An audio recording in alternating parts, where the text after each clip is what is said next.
Well, students, today I have as my very special guest the Attorney General of Victoria, Jaclyn Symes. Jack, thanks for joining me.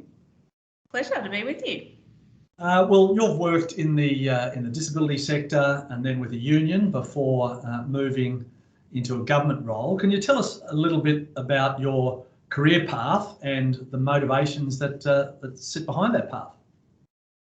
Yeah, absolutely. Well, as you've mentioned, I started out in the disability sector. That's where my mum worked. She was a disability support worker. So when I moved to Melbourne to university, it seemed like a good opportunity to work in that field, initially because it was shift work and it fitted in with doing my law degree. But it really was so much more than that. When you work with people with disabilities, you see firsthand the struggles that they have, the barriers to participate fully in life. So I really developed a passion for advocacy and helping people through that role.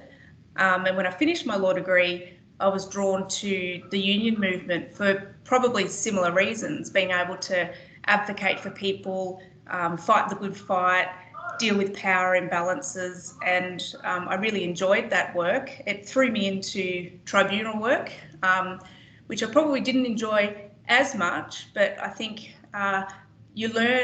learning what you don't like is actually quite empowering, and I probably learned that being in court, using my law degree in an adversarial kind of way was not really for me, and policy was much more something that I enjoyed and something I wanted to pursue, which is ultimately what led me to accepting job in the former Attorney General's office as a ministerial advisor in both the industrial relations space, but really started to develop my passion for social justice in the attorney space.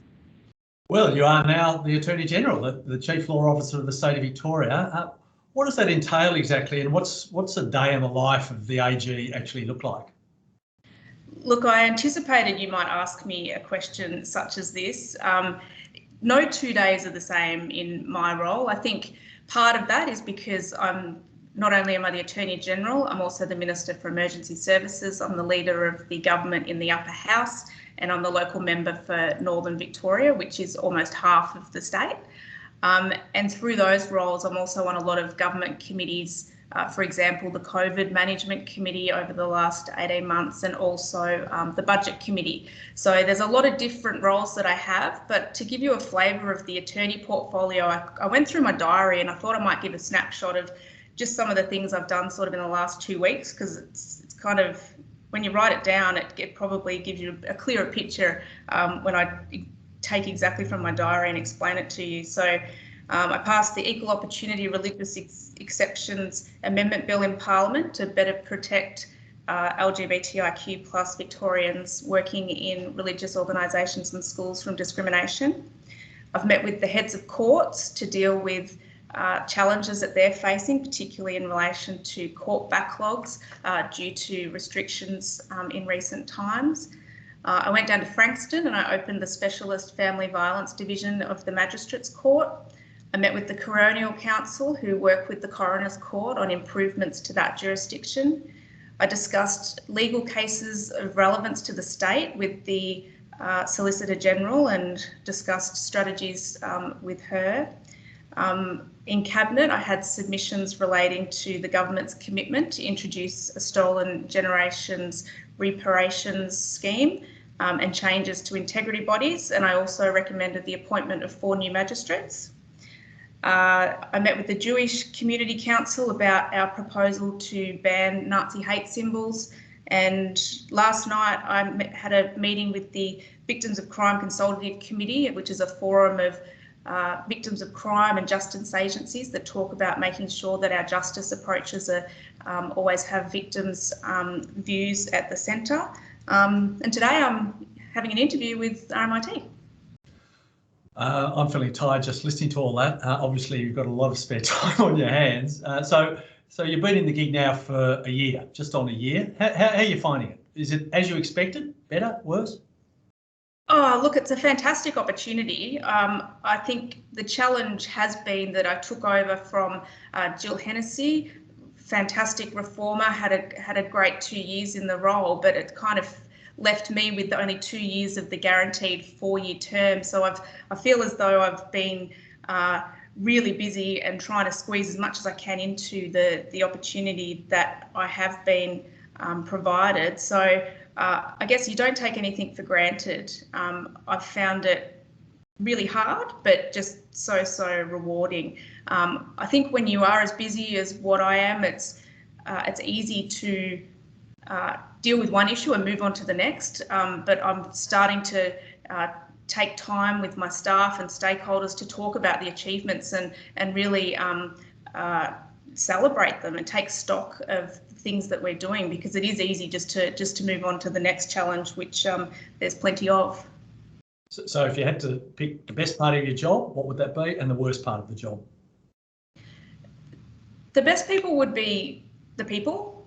I think in the social justice area, there are amazing people. There are advocates that have been fighting the good fight for years, whether it's in Aboriginal affairs, LGBTI, community legal centres. These are the people that motivate me to want to work harder and achieve more, and I love just meeting those types of people. My team, the staff, whether they're advisors or admin, they're fantastic people. Most of them quite young, most of them law graduates, all passionate about making a difference. And so being able to work in an environment where they get the opportunities to have what I had as well as an advisor is almost like a family, but you've got a real sense of collectiveness about trying to do good things. I really enjoy the team environment of my work. And I think that the worst is probably obvious. It's competing diaries, competing priorities. The bureaucracy can be quite process driven, and I'm quite impatient, so I find that frustrating. Might have learnt that from a predecessor at some time perhaps. So I guess I wish we could work at a harder pace, but we're already working probably harder than I'm probably pushing people a lot harder than I sometimes should. And can you tell us, Jaclyn, when I say us, I mean our students who will be watching this interview, tell us about your experience as a law student and what were some of the most useful things you learned as a student that you carry forward today? Well, I grew up in the country, and I was the first person in my family to finish high school, so first person to go to uni. So I didn't have a lot of people early on to draw on for advice and relevant experience. So for me, it was finding my people, finding people at uni that, first of all, I liked. I often found friends that still lived at home, so their mums cooked for me. But generally, finding people that were interested in the same things I was interested in, doing law because we're interested in making a difference, interested in social justice, and being able to have those conversations about politics or social issues. I found the best times at uni were with the people that were like-minded, and we were sort of, you encourage each other to be the best version of yourself and look for opportunities that studying law can present. Fantastic. And Jack, with everything that's happened, particularly in Canberra over the last 18 months in terms of I guess, attitudes by some towards women in politics. What's been your experience in government, and I guess would you recommend to other women that they go into politics, or what would your recommendations be if they decided to pursue a career in the law? Did you ever come across the glass ceiling, in other words? Look, none of the stories that have come out of Canberra or indeed out of political institutions surprise me, sadly.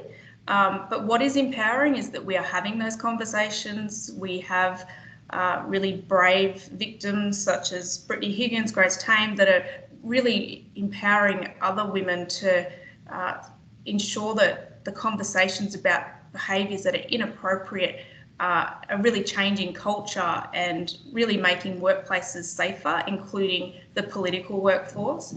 I've been very fortunate that in Victoria we have a Labor government that consists almost of equal representation. In fact, we have more women in cabinet than we do men.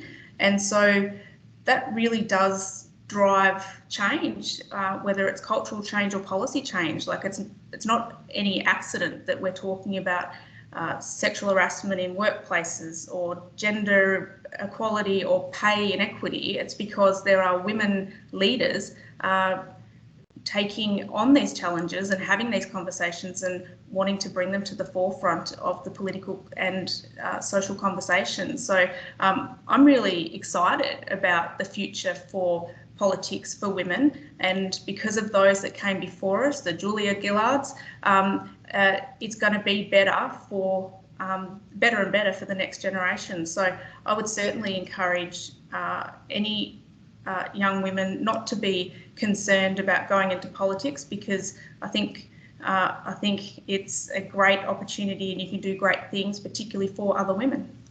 Fantastic, Jack. And we'll finish on this note. If you had one piece of advice to give our law students based on your experience, what would that sage advice be, Jack?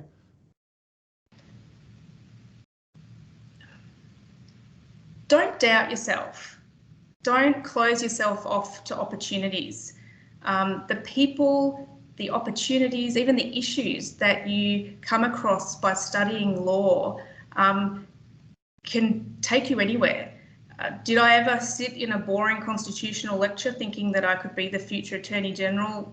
Nah, no way. Probably more worried about whether I was going to pass the subject or not. But I would encourage people to think about those options. Think about where your law degree can take you, because it's pretty amazing in my experience. Great advice, Jack. And students, thanks for joining us. Take on that advice. Don't doubt yourself. You can achieve anything you want. Thanks very much, Jack. Thanks, Rob.